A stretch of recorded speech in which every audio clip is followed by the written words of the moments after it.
people can hear me. We'll wait for people to come in. We'll start in a minute. I'll get situated here.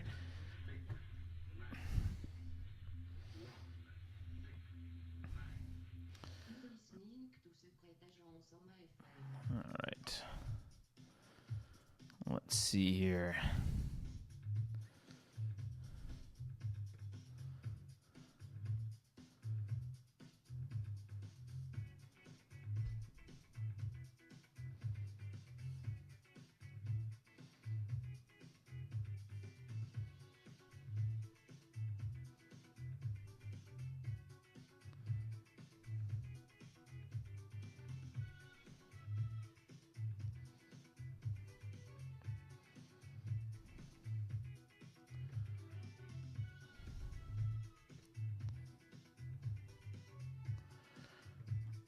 All right.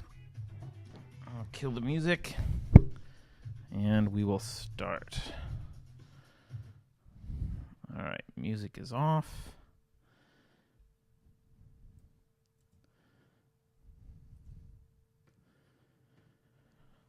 All righty. Welcome, everyone, to Unsafe Space. I am your host, Carter Laren. Welcome to the Tuesday tea time. I do have some tea. I've got some kind of tea from Chinatown, but different than the last tea I had. But also I have backup tea. This counts. This is yerba mate, which is technically tea, but it's not. It probably shouldn't count. It's not really tea. But I'll pretend it's tea. Okay, so let me just get started here in just a minute. I'm going to wait for people to join. But as always, you can go to unsafeshow.com and check out content there. You can follow us on Unsafe Show at Twitter. And, of course, here on YouTube.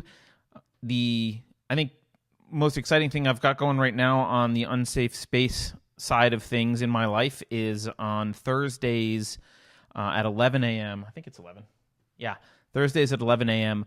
I chat with Carrie Smith every Thursday, who's a former social justice warrior, very articulate, interesting woman who has a lot to say about social justice and just culture generally. And so we have chats every Thursday, so join us on Thursday for that. As for Tuesdays, this is the second Teatime show, and I don't know how it will go, but hopefully you guys appreciate this. If you don't, I'll find out eventually, I guess. Oh, I just got this book in the mail a few minutes ago, The Shadow University from Alan Charles Kors, The Betrayal of Liberty on America's Campuses. I haven't read it, but what makes me want to read it is it was actually published. Let me double check this. Yeah. It's copyrighted 1998, right? So he wrote this well before a lot of the craziness that we're seeing. I mean, there was some craziness back in the 90s, but he wrote this well before some of the modern craziness that we're seeing on campuses. Okay, so let's get started. Today, so every week on Tea Time, I'm trying to find at least one or two items that kind of are put forth in media as principles, so like believe all women, that kind of stuff, but aren't actually principles, and or are bad principles if you apply them universally, and they aren't intended to be applied universally. It's not always that easy to find them because it's not like this happens a lot. Every week you don't have a Kavanaugh confirmation hearing, but found a couple that I'll talk about, and then I'll maybe touch on some other stuff just for the hell of it. So the two I'm going to talk about today, one is I'm going to talk about this concern about the Trump administration planning to, quote, erase transgender people. And the other thing that I'll talk about is, and that's led to this hashtag won't be erased. And the other thing I'll talk about is a recent law in California requiring women board members on publicly traded companies. So those two, I guess that the theme is gender today, and or sex, depending on how you want to categorize it. So let's jump in. For those of you who maybe haven't heard, I don't know how you haven't heard, so the New York Times published an article the other day that said transgender could be defined out of existence under the Trump administration. Now, again, according to the New York Times, there's this memo that was being circulated by the Department of Health and Human Services. And in this memo, it says that the department intends to narrow the definition of sex in applications like applying Title IX, for example. It's just a little bit of background. Probably most of you know what Title IX is. Maybe you hear it referenced with respect to college sports and stuff. But basically, there are four departments that enforce Title IX: the Departments of Education, Justice, Health, Human Services, and Labor. And so the Health of Human Services is one of the enforcement departments for Title IX. Now, Title IX is kind of a federal civil rights law that the U.S. passed in 1972. It's part of the Education Amendments of 1972. Now, the history here is in 1964, obviously, there was the Civil Rights Act, and that was designed or ostensibly designed to end discrimination based on race, color, religion, sex, national origin, and for areas of employment and public institutions. But it didn't prohibit discrimination based on sex at educational institutions, which is one of the things that Title IX was purported to fix. And so the language of Title IX is, quote, "No person in the United States shall, on the basis of sex, be excluded from participation in, be denied the benefits of, or be subject to discrimination under any education program or activity receiving federal financial assistance." So like I said, people think of this as a sports equity law, primarily because it has had an impact on high school and college athletics. Basically, it's the reason that you have NCAA women's basketball. Right, it's an effort to have some sort of equality between men and women's sports, and that's a result of Title IX. Now, it's important to remember back when Title IX was written, there wasn't really this distinction in the popular culture between sex and gender. In fact, I think it's maybe not even in the popular culture quite yet. It's talked about, but I don't know that the average person really sees a distinction there. So because there wasn't really this distinction between sex and gender, in 2016, the Obama administration sent a letter of guidance and to institutions about how to comply with Title IX and how Title IX was kind of being interpreted. And in this letter, the Obama administration said that this prohibition against discrimination based on sex quote, encompasses discrimination based on a student's gender identity, including discrimination based on a student's transgender status. Okay? So that's kind of the history of where we are with respect to Title IX, and then this kind of letter giving people guidance in 2016 from the Obama administration. So it was this letter that kind of brought in this concept of gender identity being part of sexual discrimination, or discrimination based on gender being part of sex discrimination. Okay. So back to the New York Times story here. Trump, the Trump administration memo that the New York Times was talking about, apparently was written back in the spring, and it proposes that these government agencies adopt a unified definition of sex, right? And which makes sense because there's four. It's like having four bosses, right? There's four departments enforcing this. It'd be nice if they all agreed on what it was, so that you knew how to follow the rules. So that in and of itself, I don't imagine is controversial. But what they proposed is that the definition should be determined on, quote, a biological basis that is clear, grounded in science, objective, and administrable. And according to the New York Times, the agency proposed a definition that would define sex as either male or female, unchangeable, and determined by the genitals that a person is born with, and that disputes about sex would be clarified using genetic testing. Okay, and obviously this is what caused the big controversy. This is why you now have the LGBTQ community and I guess the trans community, which is part of the LGBTQ community, saying, hey, we won't be erased. They're trying to erase us. This is why the New York Times is saying that the Trump administration is attempting to erase and define them out of existence, define trans people out of existence. I think it's important probably to go over some definitions, because I think for a lot of people, I'm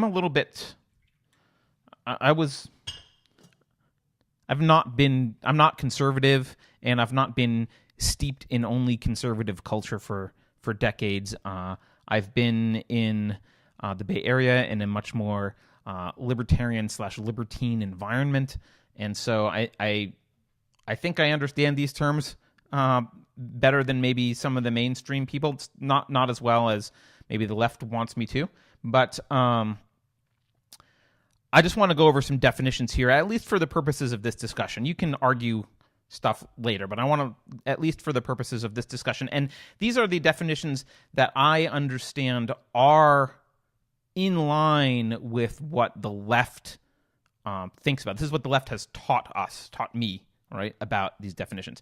Now, to start, let's just start with the definition of sex. Now, the old definition of sex, I've got an old dictionary I looked it up in, and it is either of the two main groups, male and female, into which living things are placed according to their reproductive functions. That's pretty straightforward. Even the new definition is still basically that. The Merriam-Webster definition is either of the two major forms of individuals that occur in many species and that are distinguished respectively as female or male, especially on the basis of their reproductive organs and structures. And actually, there's another definition: the sum of the structural, functional, and behavioral characteristics of organisms that are involved in reproduction, marked by the union of gametes and that distinguish males and females. So, that's what sex is.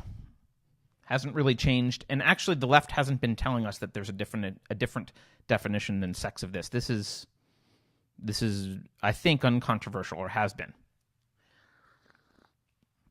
Now, the difference is the word gender has changed. Now, the old definition, and it's not that old, it's like a dictionary from the 80s, right? The old definition of gender was simply a person's sex, right? So it was a synonym. So, you were either male or female. That was the definition of gender. Now, that definition has been changed in the past, 20 years, but, I think more visibly in the last 5 to 10 years.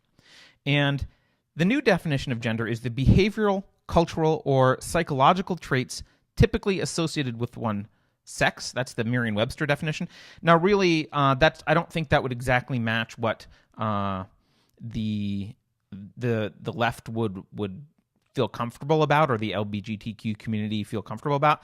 They really talk more about gender being how you identify, right? It's really how you kind of feel about your gender, and it's not just male or female. So I know a lot of people make fun of this stuff and have seen this, but here's for those watching video, this is a page with 36 different types of genders. I don't know what they all are. Third gender is one of them. Agender version 1, agender version 2, agender version gender void. I don't know. I don't know what these all are, but it's more than 2. Epicene, I'm not sure what that is. Demi-boy, intergender, right? Neutrois, I'm not sure what that is. So this is 36 genders, but this isn't all of the genders, right? There's another article I found online. This is 63 genders. And actually, I'm going to mention something that this article... So people have been joking about this concept of there being an attack helicopter gender, which apparently this article says this article kind of treats semi-seriously. I think they're treating it seriously. It's hard to tell what's parody and what's not, but I think it's serious, and they're saying they're called helosexuals. There's this Apache attack helicopter helosexuality is apparently a thing. But the big thing to take away for the purposes of this conversation is gender has been redefined, whether we like it or not. And I'm going with the definition of that the LGBTQ community. I think what I think they would agree with, which is it can be fluid. So it's basically unbounded. So there can be any kind of gender. You could make up a gender now and say I identify as green jello, and that's your gender, right? And it's also fluid, right? So you could say, well, this moment I identify as male, but 30 seconds from now I may identify as female, and then after that I might identify as two-spirit or whatever. So it's fluid and it's unbounded. So that's kind of the new definition of gender, and that the community has been telling us about, and it's really about how people feel, right? It's about how they identify, how they feel. So those are the definitions. One other thing I'd like to point out really quickly is I don't know why the LGBTQ community is a mix of both gender and sexual identities, because they're not the same thing, and I think it confuses people when the LGBTQ community is protesting gender definitions, because it's not. I guess the T is trans, right? So it's just a mix, and it makes it unclear to people. Sexuality is about how you have or don't have sex with people, right? It's not a gender designation. So being gay doesn't mean that you're a particular gender, right? And when you start to mix gender into that, it does cloud things, right? So in fact, sometimes you'll see, like, instead of LGBTQ, you're starting to see other letters and numbers inserted. So there's like I think 2S LGBTQ. 2S stands for, I think, two-spirit, which is, I guess, some Native American cultures have a third gender. So anyway, there's kind of a mess here. And for the purposes of this conversation, I want to exclude, we're not talking about sexuality. We're just talking about gender identity. So because if you look at the laws for, if you look at Title IX and you look at how the guidelines for enforcing it are articulated, this has nothing to do with the sexual assault has nothing to do with what gender you are, right? It's just a sexual assault. It's an assault in sexual nature. So it's not, none of this has to do with that. This all has to do with gender identity. That's what's being argued about, and discrimination. So it's not about kind of assault and that kind of thing. So okay, so also before we dive into this, I know this is a lot, but this is complex. I think I should do some full disclosures. I know a lot of people that follow, there's not a lot of people that follow this show yet, but a lot of you that do follow are conservative. I am not conservative. Some of you might be pissed off or disagree with me about this, but I don't share the same conservative views on sex and gender that a lot of Christian conservatives do. And the reason I'm saying that is I want you to understand where I'm coming from. And so when I talk about this stuff, I mean, the left will hate me anyway because they're Marxists, so they're not going to like anything I have to say. But the conservatives, you may all hate me because conservatives might not agree with me either. So from personally, I don't really care who you have sex with, as long as it's between consenting adults. I don't care, and I don't want to care. I really don't want to have to care. Unless you're propositioning me, I don't really care what your gender is and who you have sex with. And I don't really want to. I don't want to live in a world where I have to care. Now, obviously, people that are around me that are friends, maybe I care about them just as friends. Like, maybe I want to respect what their identity is. But I don't want to live in a society where I have to care about every anonymous other person's, identity in terms of whether they are feeling like an attack helicopter in this moment or a woman, or whether they, sleep with, one-armed midgets or have some other kink. Like, I don't care. I want to live in a society where we just don't really have to care about that. And it's not an issue. And so the problem is we can't live in that society. And the reason we don't, and the reason we don't is the government sticks its nose in everything, right? On on sexuality issues, the government is all involved. They're all up in what the definitions of marriage are and who you can hire based on whether they're gay or not, and whether you can bake cakes. I know the Supreme Court struck that down, but there's all this involvement, right? There's laws about sodomy on the books in various states. There's all this government intrusion into people's bedrooms, which frankly makes this a problem, and it leads to these kind of problems. As soon as the government is involved, inevitably they're going to start getting more and more involved in that area, and that's where we are now. And also the government is involved in questions of gender and sex, right? They've got quotas for hiring and for education. There's laws, like the draft applies to men but not women. Then on the local level, there's bathroom policies and, what signs, who can go in what bathroom and all that kind of stuff. I am not coming from the conservative perspective that I want the government to define two genders and enforce what bathrooms are in restaurants. I want to take the gun out of the room, right? The government is the gun. I want to remove the gun from the equation, right? I want to say you can't force anyone to do anything. Well, let the free market and social pressure decide this, right? So, if there's a town that's got a population of attack helicopter identified people, and the cafe wants to have a special bathroom for them, or let them in the men's room or the women's room, or frankly probably shouldn't genderize single stall bathrooms anyway. That makes no sense.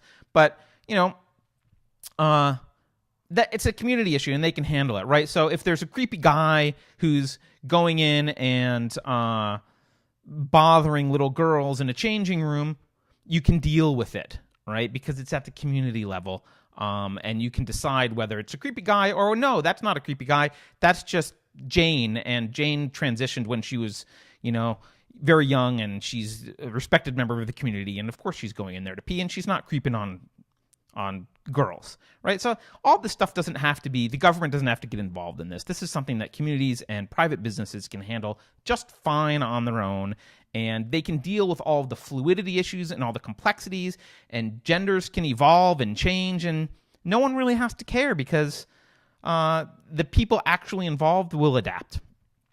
And look, will there be some bigots? Yeah, of course. There will always be bigots. But the minute you start trying to legislate away bigotry, you end up creating fascism. So, all that's background. Sorry, that was a lot. All that is background. That's where I'm coming from. So conservatives can hate me. But now liberals can hate me because now I'm going to unpack this issue here. So, again, Title IX, just to get back to this, Title IX says there's no discrimination, there shouldn't be discrimination on the basis of sex. This is on the basis of sex. That's the language they use. They didn't say on the basis of gender, and they didn't say on the basis of sexuality. It's a separate argument if you think the government should say there's no discrimination based on gender and sexuality, okay? But that's not what it says. It says based on sex. Now, we know that gender and sex weren't really distinguished back when this was written, at least probably not to the people who wrote this. So, look, first of all, the fact that there are two sexes is not controversial, right? And I can say that, maybe the left wants to make it controversial now, but the left is the one that's been telling me for decades that sex is different than gender, right? And two sexes isn't really a controversial thing. Now, there's one possible argument that there are some people who are intersex and have both genitalia or have anomalies chromosomally, so like XXY and that kind of stuff. There is a small percentage of the population that is intersex. But barring that, I mean, the idea that there's just two sexes is normal. There are two sexes. But the argument has always been, but that's not gender, right? And so really what the protesters here and the people upset about this and worried about being erased, what they're saying really is they're asking the government to conflate the definitions of sex and gender, which is the exact argument. It's the exact opposite of what they've been telling us for decades, which is they're not the same thing. Suddenly, they're complaining that the government needs to make them the same thing. They're the same, right? Well, if the government does that, then it undermines their entire argument about gender, right? Because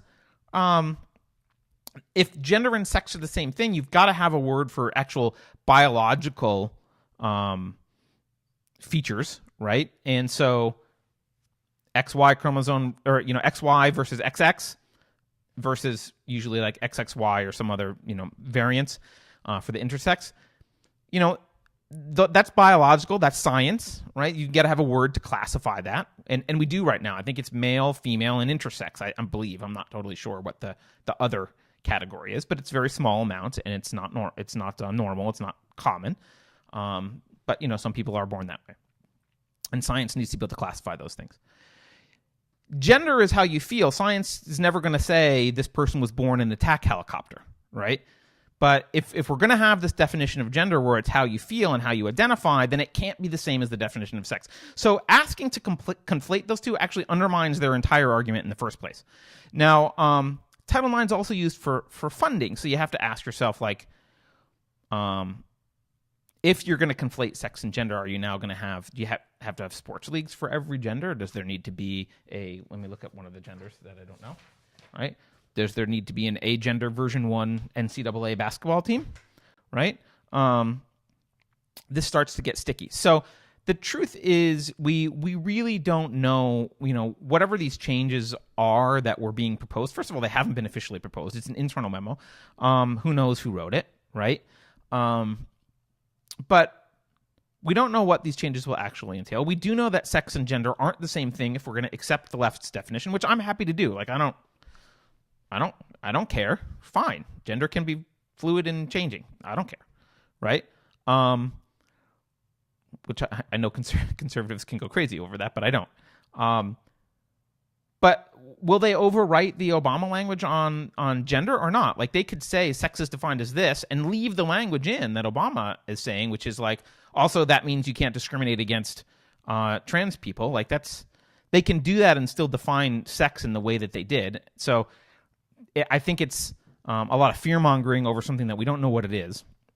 But let's universalize this concept anyway and take a look at it. All right. I should slow down. I'm told that I speak too quickly. So the concept here is that we must interpret the word sex to mean gender in relation to Title IX. Otherwise, it will erase transgender people. That's the argument. All right? So, and I just want a reminder that, sexual assault is already illegal. We're talking about funding and quotas and that kind of stuff. So this is the context of this interpretation.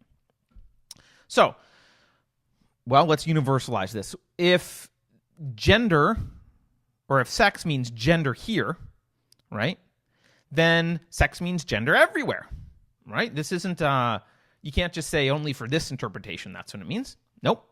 Sex and gender are now conflated legally, because that's what you're asking for, right? As I mentioned before, that undermines the entire modern concept of gender, which I would think leftists would be against if they were consistent. And it also really undermines the intent behind Title IX, which was to protect women, right? So,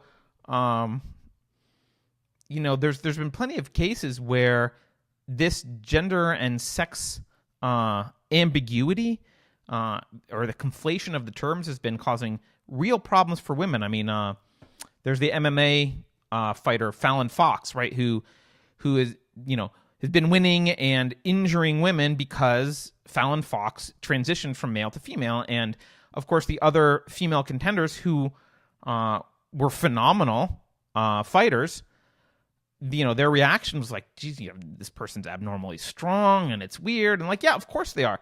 It's because they're guy. It's because they're a guy sexually. They may identify as a woman, so their gender may be female, but their genes are male.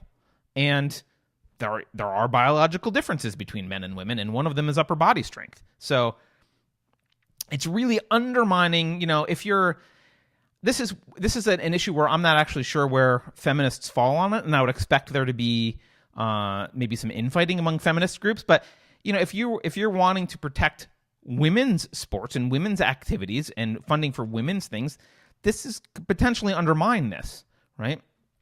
As it seems like it's starting to elsewhere. So, okay. So first of all, so if like I said, if sex means gender here, then sex means gender everywhere, right? So not just Title IX, every other kind of law that the U.S. government has, we have to interpret sex as gender, which will be basically impossible since gender is unbounded and fluid. So in relation to Title IX, so if this thing is related to Title IX, right, then it's related to all federal laws, right? Like I said, not just, this is how you universalize, not just Title IX, all of the laws, okay? So like I said, I completely disagree with laws that are based on sex to start with, right? But this adds a lot of complexity, right? There are, as I mentioned, there's unbounded number of genders, right? So how does this play out? Does there have to be sports teams for every kind of gender? And then your identification, like you identify as this but not that, so you're gender fluid, and so it changes. Maybe you're on one team one day, and halfway through the game, suddenly you identify as a different gender, right? You can't have gender fluidity, an unbounded number of genders, and have this play out across all laws like this. You'll end up with, and this is only because the government's been involved, but if the government weren't involved in sex and gender at all, none of this would matter. But because they are and they're enforcing things, you'll end up with a mess, right? Now, another implication here of this concept is that the government has the power to erase people by using definitions for things and that are correct and not conflating the definitions. Now, I kind of want to universalize this. Partly I don't, because it's obviously just hyperbole. It implies that people are reliant on the government for their identity and existence, and no one should rely on the government for that stuff. The government can't erase you. They can hate on you. They can throw you in jail. I'm not suggesting that this is what this will lead to, but government can do a lot of things. They can't erase you. I guess China can kind of erase you, but that's not what we're talking about here, right? Defining a word isn't erasing you. And defining a word according to the Merriam-Webster definition of that word certainly isn't erasing you, right? I think what they really mean with that hyperbole is that schools won't be forced to police discrimination against trans people. That is their concern, right? And, I get that concern. I do. But we don't know that, first of all, we don't know that that's what's going to happen. Second of all, if we universalize this, which is the point of this show, if we universalize this, remember that we've now defined gender as something that you identify. No one can argue with. It's non-objective, right? You identify with it. You can change it at any time, and only you get to say what your gender is, right? It's a feeling that you feel. That's what we've defined gender as, which again, I'm okay with. Fine, right? So that's what gender is. Well, we have to universalize that, because gender is one of many feelings you might have, right? So the principle here really is it's the government's job to police discrimination based on how people feel about themselves, right? And this is where you start getting into some pretty horrible things, right? So you have to start having laws where this person didn't validate my feelings about myself in some way, which is where these the speech laws that made Jordan Peterson famous came from in Canada, right? You have to use certain pronouns, right? You should, it's polite, but when you have the government start enforcing, like, well, you violated this person's feelings in some way, which is really what we're talking about, right? You have to start building this massive enforcement apparatus, right? And you have to build a court system that can distinguish between, like, oh, the guy didn't hire me and didn't like me because I was not a good candidate, or he didn't like me because I identified as a puppy and I peed in his office. Like, I mean, that is I know that sounds ridiculous, but that's what this means ultimately, and not tomorrow, right? But you can't actually build a massive an apparatus for enforcing laws based on how people feel, right? And just be like, well, he felt like a certain way, therefore you have to treat him a certain way because he feels like it, and then he can claim that he felt a different way if he wants to because it's not objective, and he can change how he feels, and you better not discriminate him based on how he's feeling, which only he gets to decide, right? It's a recipe for complete chaos and dysfunction in society. So really, I think the answer here, so that's how you universalize it. You can see that it universalizes to a mess, right? I think the answer that a lot of people will have here is that, oh, well, the government just needs to define gender separately and blah, blah, blah. And then, I don't think that's the right answer. I think the right answer is, as John Galt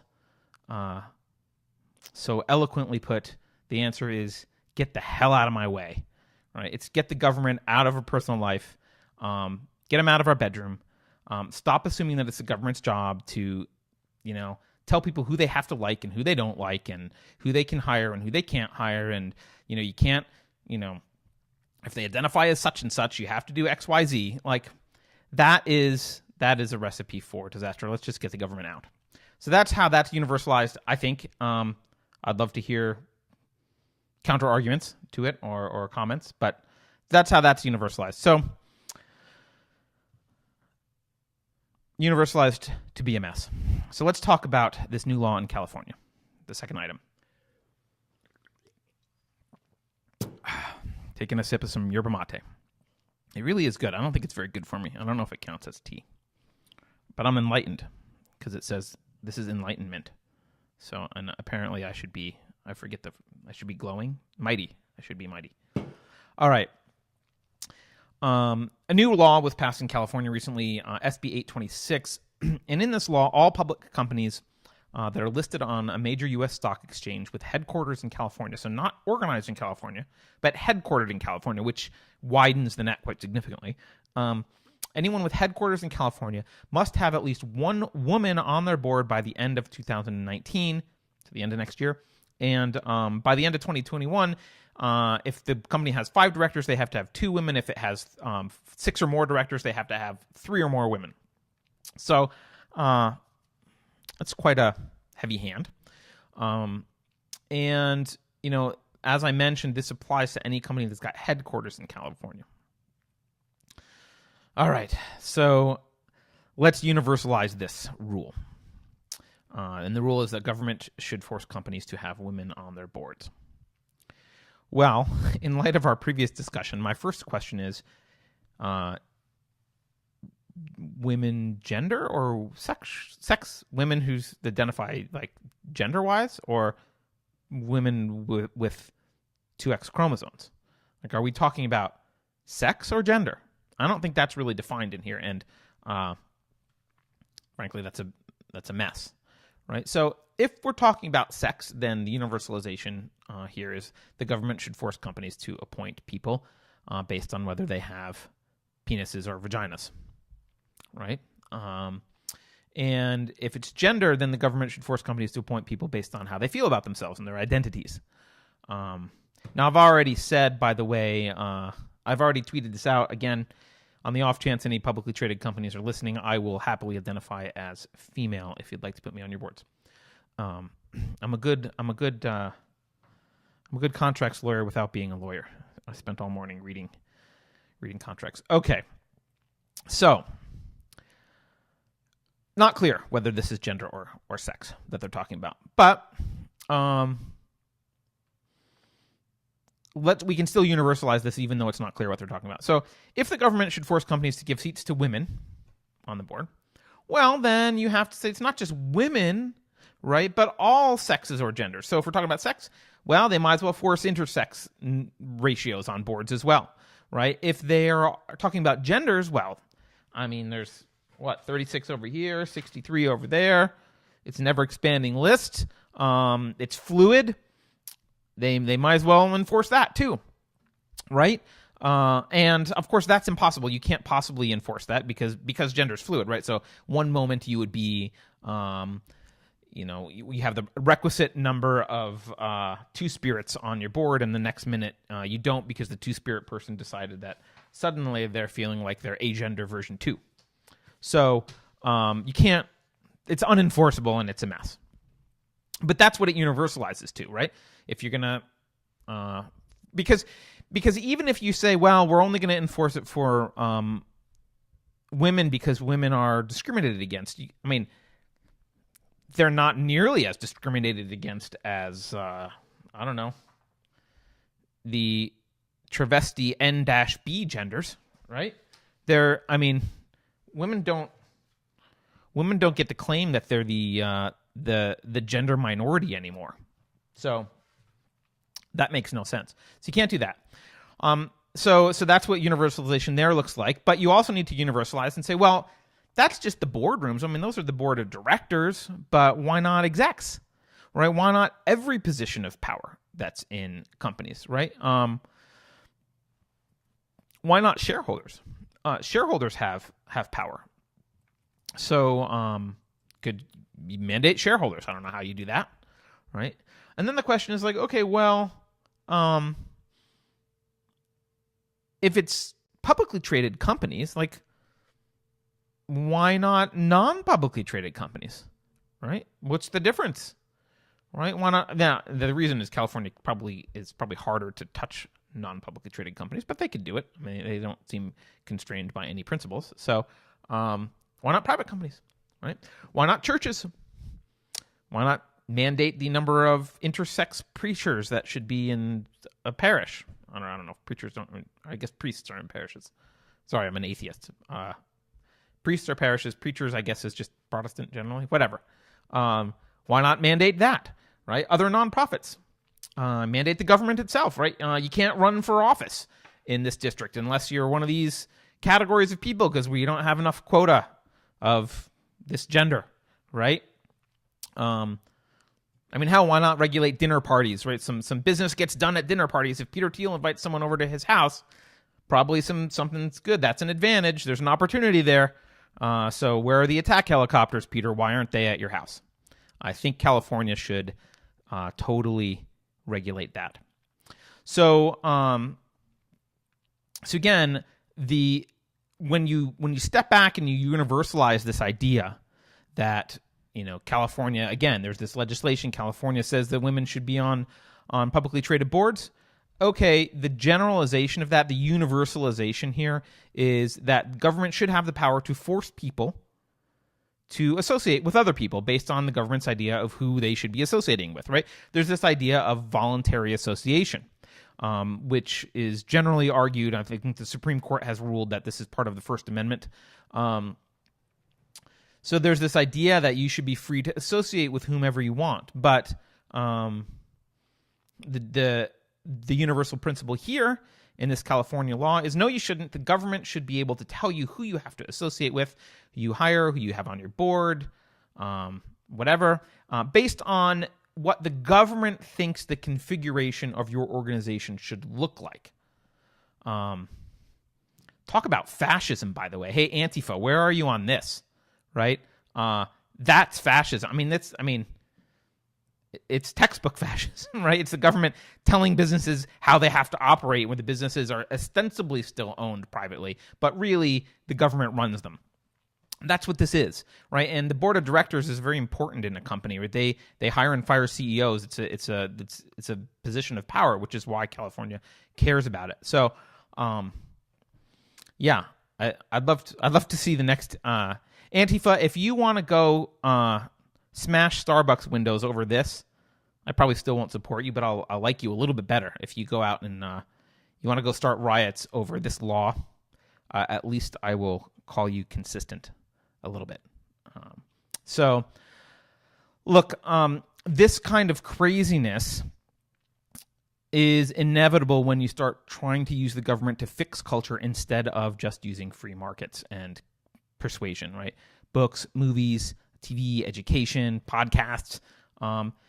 You can talk to people about how they should behave. Eventually, if discriminating against a certain gender is a bad idea from a business perspective, eventually it'll go away. It may take a while, But it's not. At least it'll become it will become a lot less common, right? So I don't know anyone who. No, I'm sure the left will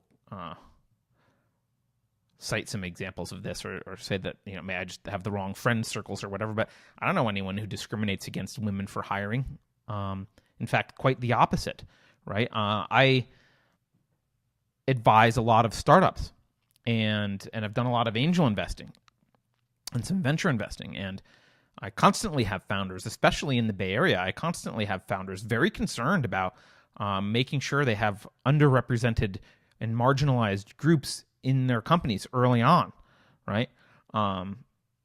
Now, usually my advice to them is like, just get the best person. Who the hell cares about anything else? Because you're a 2-person company and you can't afford to hire anyone based on any criteria other than they rock. Obviously, that doesn't apply once you get larger. You're subject to these rules. So, look, this will happen. So my prediction here is this will not be the end of it. California will start applying this to other organizations eventually. So that it's not going to end with California publicly traded companies. Obviously, other states will do this. And I think, I could be wrong about this, but I think this actually might cause a debate over sex versus gender on the left, basically, because, and maybe it'll be a debate. I know there already is a little bit of contention between some feminists and part of the LGBTQ community, so maybe this will throw some gas on that fire. But I think this will cause a debate about sex versus gender and what the government's trying to do here, because the people who really care about women's representation actually are they are going to be hurt by this, if it's interpreted as gender. And actually, I think they're hurt anyway. So this is an age-old argument. I'm not the first person to make it, but it's absolutely true, right? When you start hiring people for an attribute that's unrelated to their ability to perform their job, people start, especially if it's a visible attribute like their sex or their race or something like that. Or I'll say skin color, because sex or race isn't always visible. If I don't think. I'm not an expert on race versus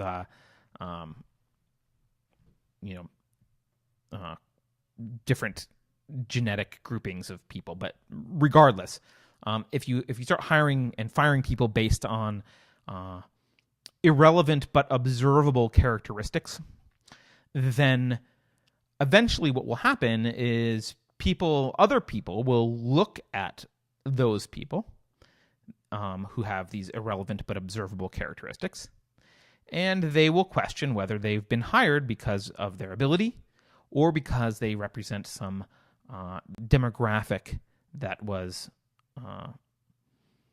preferentially treated during the hiring process. And ultimately, I think that hurts all of the minorities who are really just want. I think most people just want to be treated fairly, right? And it makes it really impossible to be treated fairly, because even if you are the best candidate for the job, people will question it. Of course, they'll question it because there are other criteria at play. So obviously, what I think is the government needs to get out of all this. Probably not everyone else agrees. But so I've got about, I don't want to run more than an hour on these things, especially because I don't know that anyone's really watching yet. Although someday, of course, everyone will go back to these very first episodes just to be in awe of how awesome they were, even this early on. But let's talk about a couple other things just for fun. I'm not universalizing these things. I just want to talk about them because they've happened in the last couple days, in the last 10 minutes here. First, this caravan thing coming from South America.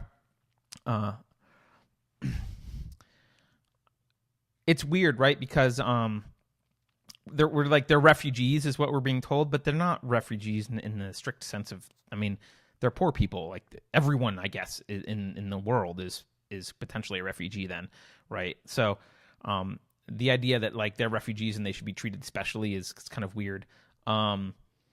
It's also weird that you've got this group of 7,000 people where like some of them are burning the flag of the country they're going to. They're burning the American flag and holding up the flag of their country of origin as they're walking into the U.S. Like, that just seems, I don't know. I'm no expert, but it seems like they're not the kind of people you want in the country. People who are like, screw this country, I love my home country. Hey, can I come in? But look, I will say this as an anarcho-capitalist, which I am. I'm an anarcho-capitalist, and I don't think there should be countries in the strict sense of the word. I'm not advocating that for now because we're nowhere near ready to have that kind of a society. But so in the short term, I'm just advocating for smaller and smaller government. But if you're going to, and most people disagree with me on this, right? Most people think there should be countries. So if you have a country and you want to have a country, then by definition you have borders. That's what countries have. That's how countries are defined. They have borders. So it's just really weird. It's really weird to see people acting like we should not have borders, but we should still be a country somehow. It makes no sense. I will say, as much as I do think that if you're going to have a country, you should have borders. A wall does give me a little bit of pause, just because they're used to keep people in as well, and I definitely want to be able to flee this country, especially once Antifa takes over. So, because they'll use the wall to just keep everyone they don't like in, so they can shoot them in their violent revolution. So, I have some pause about that, but you should enforce borders, and I don't think that should be controversial, but apparently it is. Let's see, what other items do we have? Oh, InfoWars, they had already been banned from Twitter, but now, like, related accounts have been banned.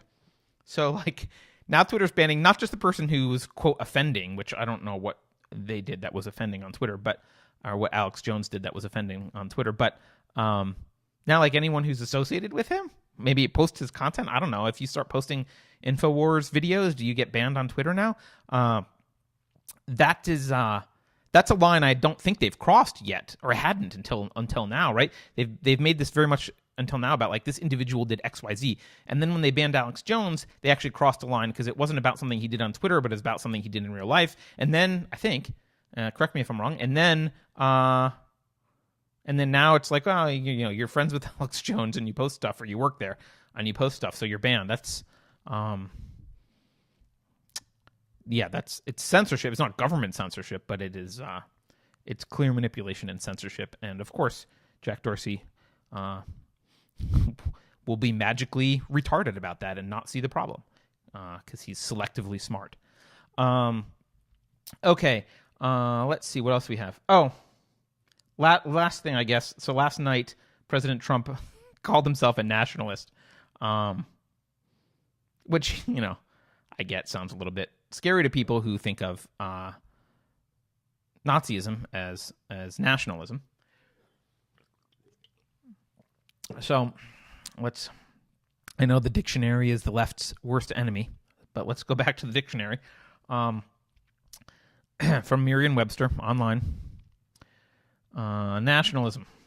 Loyalty and devotion to a nation, especially. A sense of national consciousness.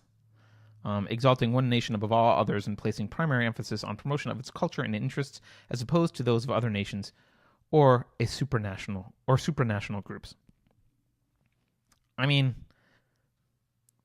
again, I'm an anarcho-capitalist, so I'm not a nationalist, but that's not, like, that scary. If you're going to have a country, I guess putting that country first, which is not new. Like, Trump he ran on this. Make America Great Again was his slogan, not, make the world pretty great. It was make America great again. He's been very clear about putting America first. I don't know why that's surprising. I also don't know why it's controversial for anyone who wants there to be a country and lives here, right? It's not. It's interestingly enough that the reactions were, I saw a couple like crazy reactions. People on Twitter literally saying, "Oh, so he's admitted that he's a white nationalist." No, he didn't say he was a white nationalist. Those are people who want white nations only. He said he was a nationalist, which means he's pro-America and he wants to promote America above other countries. And as everyone is, never misses an opportunity to tell us, America is a melting pot. So he wants to promote the melting pot as opposed to other countries because that's his job. I don't see why that's a big thing. So the one reaction that I saw was this, like, oh, he admitted he's a white nationalist, which obviously he didn't. And the other one was, well, Hitler called himself a nationalist, therefore, Trump is Hitler, right? Hitler also called himself a socialist, by the way. I guess we don't talk about that. It's not real socialism, apparently. Hitler was a socialist. He was a national socialist. And I don't think that he just used those labels randomly. He was about socialism and he was about nationalism. And he was also an expansionist, right? So he believed in and obviously he was a racist, right? So he believed in a particular kind of nation and that nation should conquer other nations and okay, so he was a lot of horrible things. The fact that Hitler was a nationalist and Trump says he's a nationalist doesn't really mean anything if you think. But it does if all you do is NPC yourself into oblivion on Twitter, which is what a lot of people are doing. So I think that's it for today. I mean, I've only got a couple minutes left, so I don't think there's anything else super exciting that needs to be covered. I'm probably going to do a story on this hatred of Cinderella, I think it was. But that'll be another day. So anyway, thank you for listening, watching, whatever you happen to be doing. I know a lot of you most viewers of this will probably be viewing a replay version of it, but for those of you who are watching live, thank you for watching.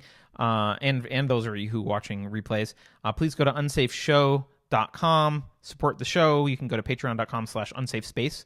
And you can also go to Twitter, follow us at unsafeshow.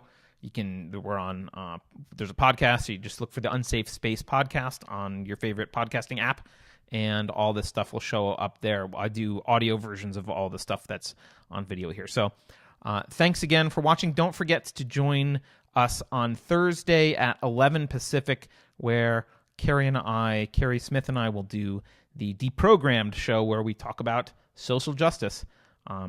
So anyway, thanks again, everyone, and until next time, take care.